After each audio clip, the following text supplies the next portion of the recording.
Сәлем достар, сіздермен Android каналы. Бүгін сіздерге телеграмнан қалай канал ашуды үйретеміз. Ол үшін мына нені басып, создать канал деген басамыз. Және каналдың атын қоямыз.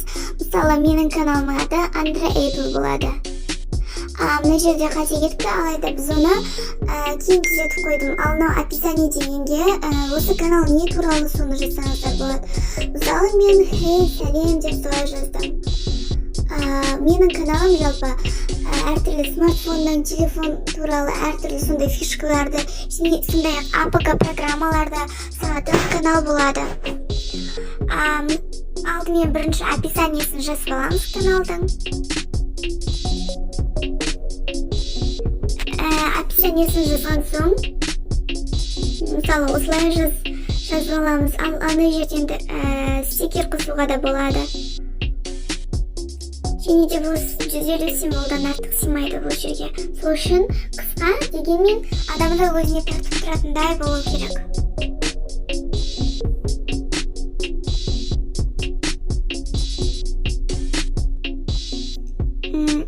Менде сыймай қалды, сол себептен мен кішкене қысқарттым. Ал мына жерге біз кез келген суретті дайындап қойып, осы суретті қойсақ болады. Ал мынау менің өзімнің дайындаған жеке суретім Android деген каналыма. Суретті дайындаған соң барлығын бірінші тексеріп аламыз. Мына жерден стикер қоюға да болады, сосын барып, если публичный канал болса, мына жерге ссылка жазу керек. Ссылка сізде жеке ссылка болады, және де бұл астына жазып тұрады, имя уже занято деп. Если бұндай шығып тұрса, демек бұл бұндай ссылка уже қолданылады деген сөз. Енді барлығын тексеріп алған соң, біз ал егер частный канал болса, мысалы, арнайы ссылкамен ғана оған доступ ашылады, және де оны былайдан поисктен жазған кезде бірден шығып тұрмайды, ссылка арқылы ғана көрсе болады. Яғни приватный канал деген сияқты. Публичный канал ол поисктен бірден шығады. Мына жерде өзіңіздің контактыңыздың арасынан бір подписчиктер қосуыңызға болады, немесе ештеңе қоспай-ақ бірден өтіп кетуіңізге болады. Ал енді біздің ең алғашқы постымыз. Осылай пост жазамыз. Алдымен сәлемдесіп алған дұрыс. Мысалы, хей, баршаңызға сәлем, сіздермен бірге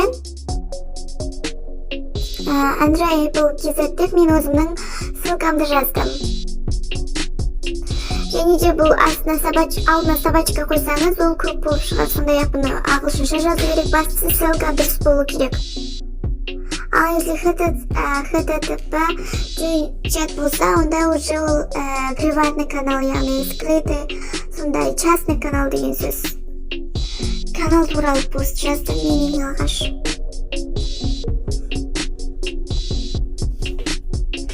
Жалпы осы телеграм арқылы көптеген мүмкіндіктерге жетуге болады. Мысалы, осы бір ғана телеграм каналы арқылы инстаграмда әртүрлі фото, видео тартып алсаңыз болады, посттарды копировать етіп алсаңыз болады, посттарды әсемдесеңіз болады, әртүрлі шрифт қойсаңыз болады.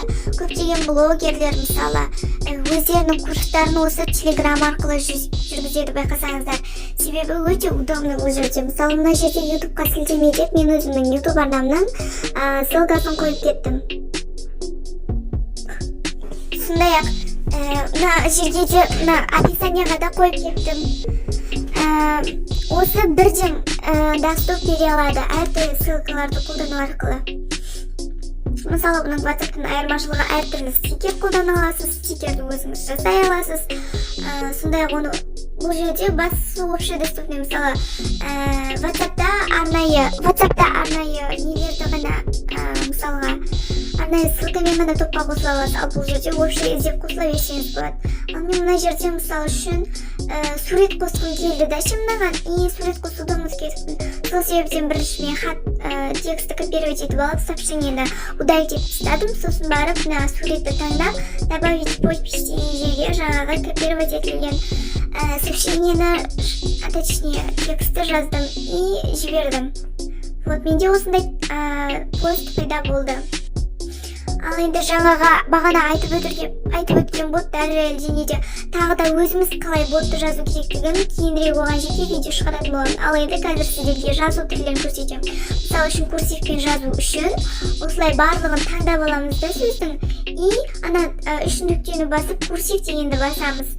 Сондай-ақ енді мысалға қарайтып, жуан қылып, солай анық қылып жазу үшін, үлкейтіп жазу үшін, былайша айтқанда то же самое, және де біз жирный деген басамыз, яғни майлы қылып жазу бұл. Одан кейін мысалы ұсақ қылып, майда қылып солай жазу үшін таңдап алып и үш нүктеден біз моно дегенді басамыз. Ал енді былайынан сызып жазу үшін онда то же самое үш нүктені басып зачеркнутый деген басамыз. И астын сызып жазу үшін енді онда то же самое жаңағыдай үш нүктені басамыз да, үш нүктені басқан соң зачеркнутый, точнее подчеркнутый деген басамыз.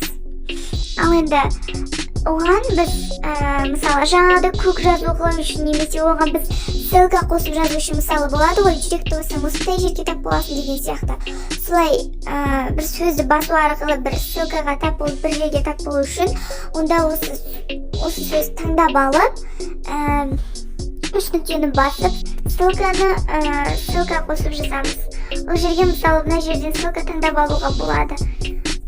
Ары қарай өзіңіз жазсаңыз да болады, немесе дайын ссылканы копировать етілсе, вырезать етсеңіз де болады, вставить етсеңіз де болады. Мына жерде арнайы тұр и окей деген басып жіберген кезде әне көк болып шығып тұрады. Вот осындай жазу үлгілері бар телеграмның өзінің. Ашсаңыз, вот менің каналыма тап боласыз. Вот.